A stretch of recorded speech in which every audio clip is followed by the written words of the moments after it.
una disciplina que le ha permitido además mantener desde ya casi 20 años la red historiográfica Historia Debate, de la cual es el coordinador y el coordinador científico también, ¿no? Entonces vamos a abrir con estas ideas sugerentes sobre la interdisciplinaridad e intradisciplinaridad un pequeño debate en el que están ustedes invitados a participar.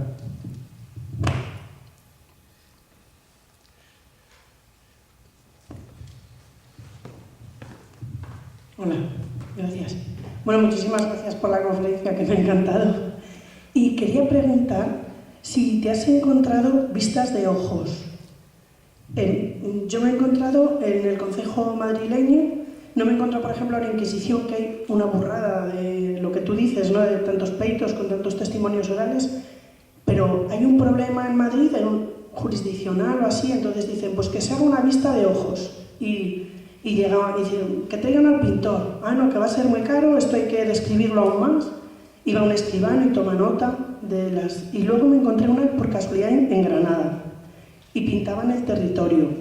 Y nadie me sabe decir nada de las vistas de ojos. Y quería saber si me puedes decir algo. Gracias. Gracias a la profesora Zozaya, lo he dicho bien. La profesora Zozaya es paleógrafa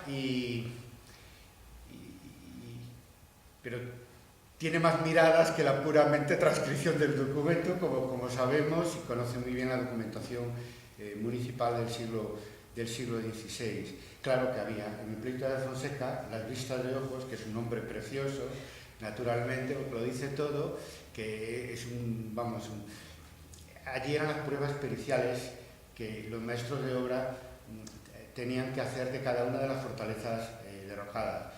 Que no solo eran pruebas técnicas, ¿sabes? Es decir, que te hacen una descripción del estado de la fortaleza 60 años después de la revuelta, de los restos que quedaban de la fortaleza, que restos al descubierto, ¿no?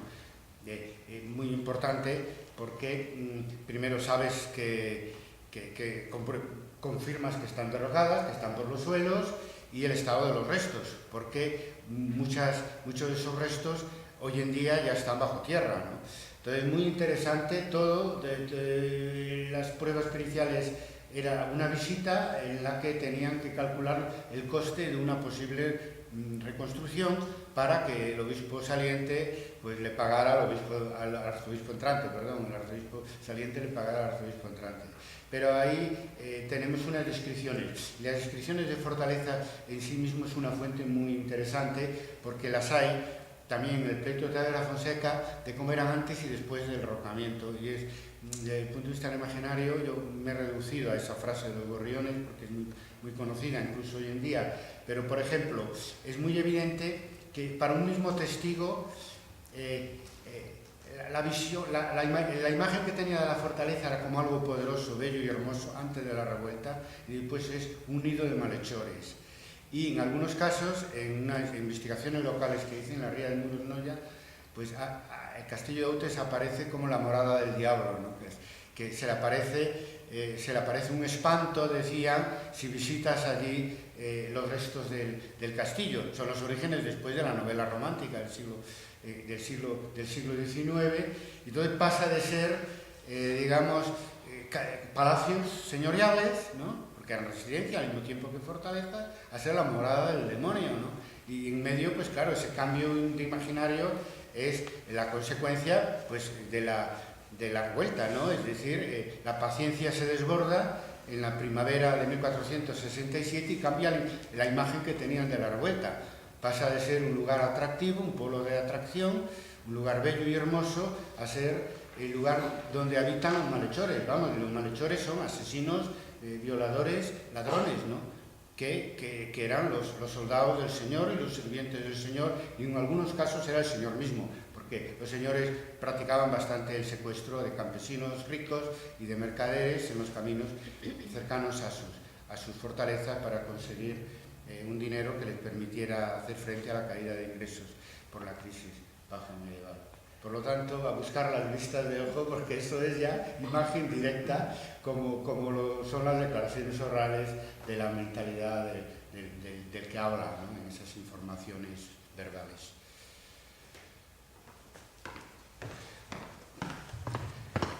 profesora Zozaya II. Muchas gracias por tu conferencia de nuevo.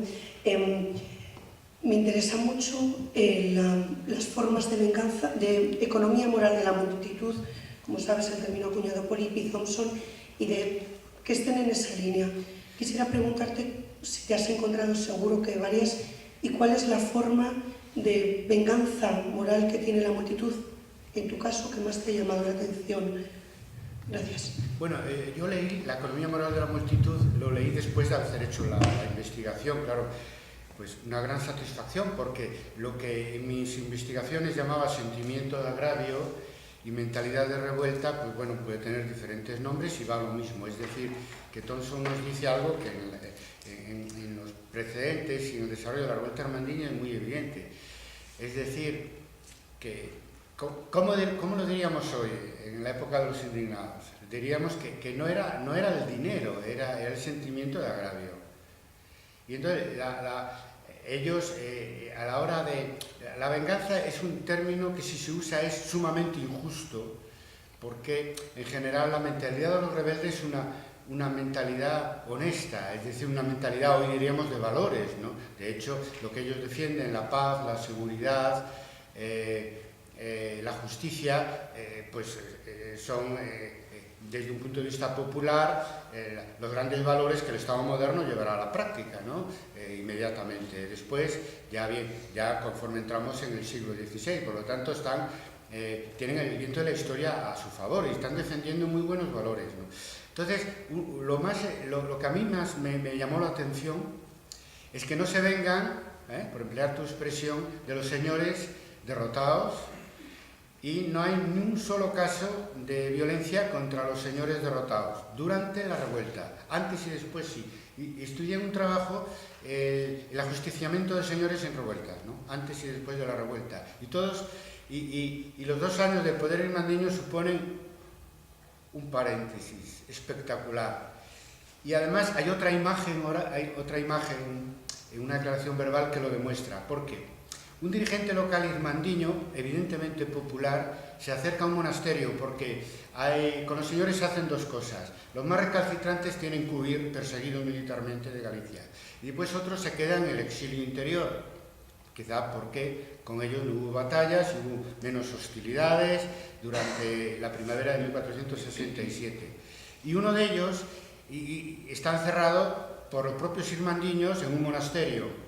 Entonces el dirigente local se acerca a la puerta y sale el señor y se quita el bonete, un poco irónicamente, en muestra de servidumbre ante el que, con toda probabilidad, porque la mayoría de los cargos irmandiños eran campesinos, pescadores, eran artesanos, y le dijo: mire usted, póngase de nuevo el bonete y dé gracias de que le hayamos perdonado la vida.